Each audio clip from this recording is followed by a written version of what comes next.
Today is the day before Christmas Eve. I'm trying to get my plumbing in. I want to go over a couple quick things.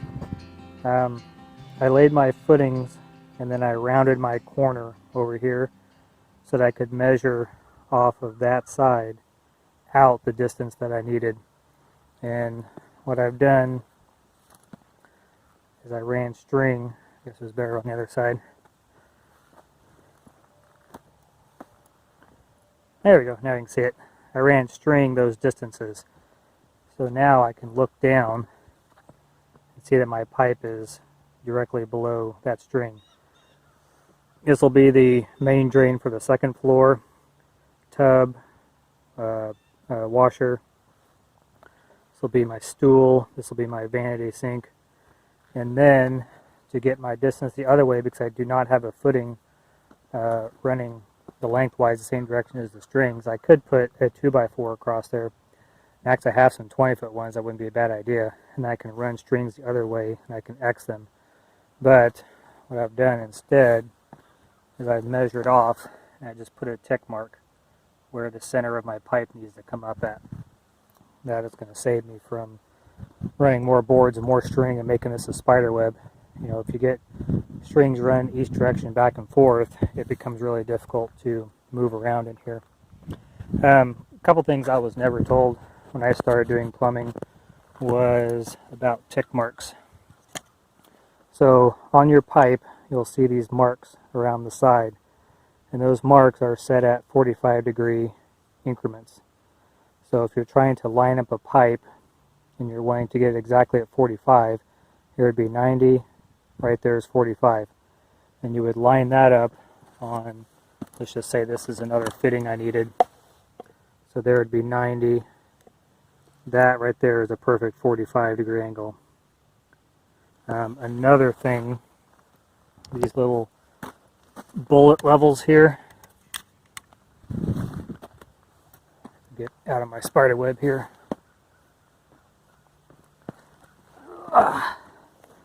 So on these bullet levels, you can lay this flat along the top. Then you will rotate this to get your level if you have an odd angle to get to. Or if you're doing your plumbing inside and you're making sure this is level up and down, or flush with your slab, but in this case I can turn it, and then once it's there I know that that's level. These speed squares also have a 45 on it. So if I were to lay this on here and I could turn this until I hit 45, now I know that my pipe is at a perfect 45. Typically 45 is what you're going to use in your applications. They do make 60, and I've seen it was 22 and a half, and I've even seen some oddball, even smaller sizes. But so my plan here, oh, another thing, a lot of places, and even code now is going to 90s, not having 90s in here at all. They go to 45, so they'll do a 45 here and a 45 there. And that just makes the flow a lot more gentle. Now this is called a long 90, or I've heard them called a sweep 90, all sorts of different names for them. But a long 90, I believe, is the technical term. So a short 90, this part would be way up here. It come down and go really sharp and down. And what happens is all your waste comes down, slaps that 90, and starts to build up here. And that could eventually cause a clog. Not so much probably on this one because I'm going down, but when you turn a corner and things like that, it'll clog up that corner. So a long 90 is just a longer 90. So instead of hitting it, slapping, getting stuck, it kind of swoops it around. The next best thing would be to do two 45s. So we'd go 45 and then 45. You never want to put 90s directly flat, even a long 90, because again it could cause a clog. So my plan here, this will turn up under my tick mark, which is right there. So I'll have a 90 turn up. I'll take my level and put it on the top so I can rotate this back and forth so I know that I'm perfectly up and down, and then I will basically eyeball it to make sure that I'm right on top of my, or the center mark is centered right over the top of my tick mark. Now I'm dealing in a 2x6 wall here, so I have a little bit of room that can shift back and forth. Back here, I'll have this break coming off, and then I will have this one over here. This one goes to my shower. The one going straight will go to my laundry drain. Now this is a lot of pipe going into one, a lot of drains going into one. Upstairs, coming off this stack, will be a stool and another vanity. That's a lot of potential water. You got to imagine if you had someone who was washing their laundry and taking a shower, and someone upstairs flushes. So they're washing laundry, the laundry is discharging. At the same time, someone's in the bathroom taking a shower. At the same time, someone flushes. That's a lot of water running through this pipe.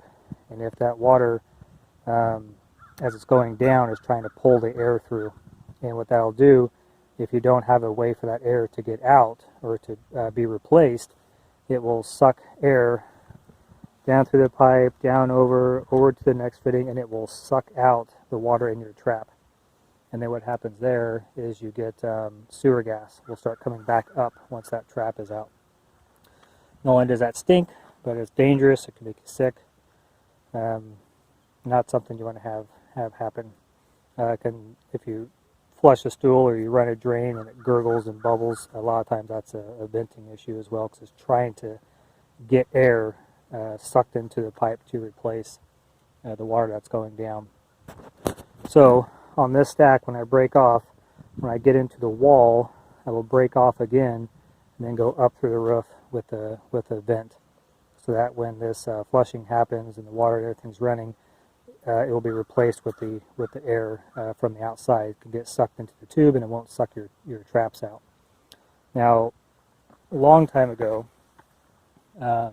each pipe would have to have its own vent. So here I'd have to have 1, 2, 3 vents for every single pipe.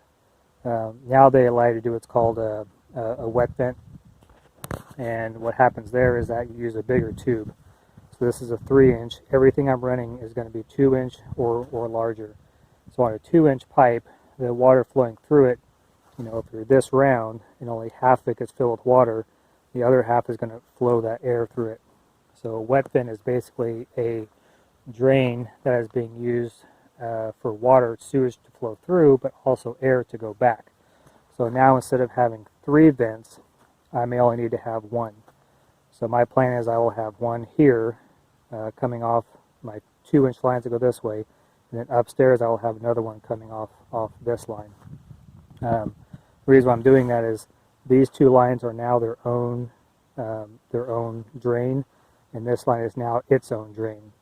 So if I just did a drain in here, and someone's taking a shower and the dishwasher or the laundry room kicks on, it shouldn't suck any air out of anything because both those pipes are being used at the same time, but it may cause the drain in the bathroom to temporarily clog or gurgle. So anyways, my goal today is to get all of this finished up and get my pipe run out. My kitchen sink runs off this way, and then I put that pipe, that's where my water line is going to come in at. I hit a lot of large rocks again, so I had to turn it at an angle. This rock is massive. There's another big rock right there. Eventually, when I get the slab built, I'll know my height and I can start excavating and smoothing all this off. And at that point, I may have to really get some equipment to dig some of these larger rocks up. Jackhammer or something is going to be fun. Right over in here somewhere is the drain. This pipe comes up under the stairwell. So as the stairs come up, this drain pipe will just stick up in there, or excuse me, the water supply line. This is just a 2-inch pipe with a long 90 down there. So with that, I can basically pull a piece of PEX up through that pipe and then have my water line access inside the house underneath the stairs. The water heater sits about over here. There'll be a drain, a clean out drain next to the water heater in the furnace. and so I can bring my water in and pipe it right over to where the water heater's at.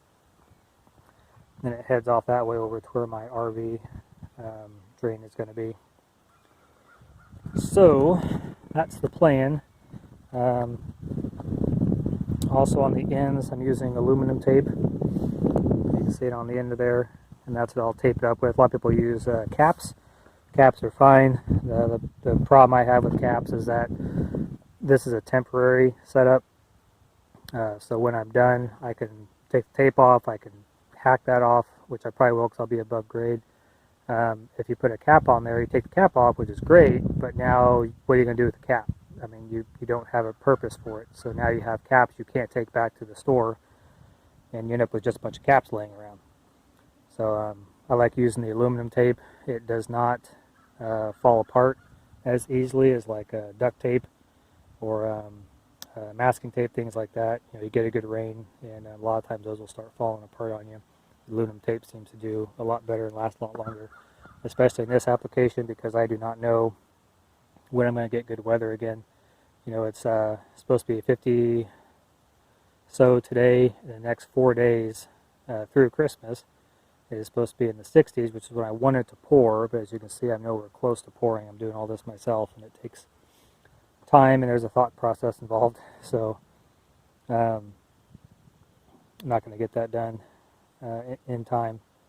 Also, my gravel, I'm using pea gravel. The reason why you use that, for a couple reasons: it gets underneath the pipe very easily, so you can push it under the pipe to help support it. It also lets water drain away and not gather underneath the pipe. If you use something like hard rock, or I think like a 3/4 clean or AB3, things like that, when we pour the slab and start compacting and driving this back and forth, there's a chance that you could actually break this pipe. The smaller pea gravel like this will actually allow the vibration around it and shift and move a little bit, so it should not break and snap this pipe off. And that's about it. I'm hoping to get this whole section plumbed, and I have to plumb over to the kitchen because this footing goes all the way out to there. My drain is somewhere back in here, so I've got to get this section done, move on to that section, break off to my kitchen sink, and then put the rest of this footing in. And if I can get all that done today, I will be a happy camper.